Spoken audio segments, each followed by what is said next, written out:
തൃശൂരിലെ മേയർ തെരഞ്ഞെടുപ്പിന് കോഴ നൽകിയെന്ന ആരോപണത്തിൽ നിന്ന് പിറകോട്ടില്ലെന്ന് ലാലി ജെയിംസ്.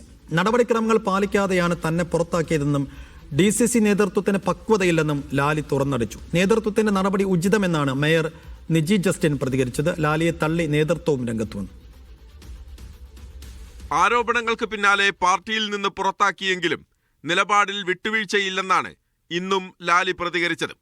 അർഹതപ്പെട്ട സ്ഥാനം പണം നൽകാത്തതിന്റെ പേരിലാണ് നഷ്ടമായതെന്നും നേതൃത്വത്തിന് പക്വതയില്ലെന്നും ലാലി പ്രതികരിച്ചു. വിശദീകരണം ചോദിക്കാതെയോ നോട്ടീസ് നൽകാതെയോ ആണ് നടപടി. പുറത്താക്കിയാലും അവസാനം വരെ കോൺഗ്രസ് പ്രവർത്തകയായി ജനങ്ങൾക്കൊപ്പം ഉണ്ടാകുമെന്നും ലാലി പറഞ്ഞു. എന്നോട് ആരും ചോദിക്കാൻ പോലും ഉള്ള മര്യാദ കാണിച്ചില്ലല്ലോ. അപ്പോൾ ആരുടെയൊക്കെ വായടപ്പിക്കാൻ വേണ്ടി ചെയ്യുന്ന ഇരുട്ടിൻ്റെ മറവിലുള്ള സസ്പെൻഷൻ ഓർഡറിനെ ഞാൻ ഭയപ്പെടുകയില്ല. അത് വിചാരിച്ച് പാർട്ടിയിൽ നിന്ന് മാറി ഓടിപ്പോവുകയുമില്ല. അടിയുറച്ച പക്വതയുള്ള പാർട്ടി നേതാവായി തന്നെ പാർട്ടിയിൽ തുടരും. നേതാവല്ല, ഒരു പ്രവർത്തകയായി തന്നെ ഞാൻ തുടരും. നോ കമന്റ്സ് എന്നായിരുന്നു മേയർ നിജിയുടെ പ്രതികരണം. നേതൃത്വം സ്വീകരിക്കുന്ന നടപടികൾ ഉചിതമാണെന്നും നിജി പറഞ്ഞു. No comments. കാരണം ഇതെല്ലാം തീരുമാനിക്കുന്നത് നേതൃത്വമാണ്, ലീഡർഷിപ്പാണ്. അതിനെ സംബന്ധിച്ചുള്ള കാര്യങ്ങളൊക്കെ ലീഡർഷിപ്പ് തീരുമാനിക്കും.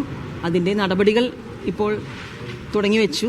അപ്പോൾ അതിനെക്കുറിച്ച് ഞാനൊന്നും പ്രതികരിക്കാനില്ല. നടപടികൾ പാലിക്കാതെയാണ് പുറത്താക്കിയതെന്ന ലാലിയുടെ ആരോപണം നേതൃത്വവും തള്ളി.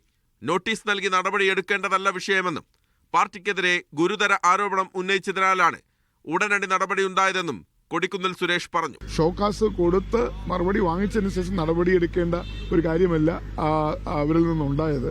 അത്രയും ഗുരുതരമായ ആരോപണമാണ് പാർട്ടിക്കും പാർട്ടി നേതൃത്വത്തിനുമെതിരെ ഉന്നയിച്ചത്. അതുകൊണ്ട് തന്നെ അവർക്ക് ഇമ്മീഡിയറ്റ് ഒരു നടപടി ആവശ്യമാണ്. ഡൽഹി ബ്യൂറോയ്ക്കൊപ്പം മീഡിയ 1 തൃശൂർ.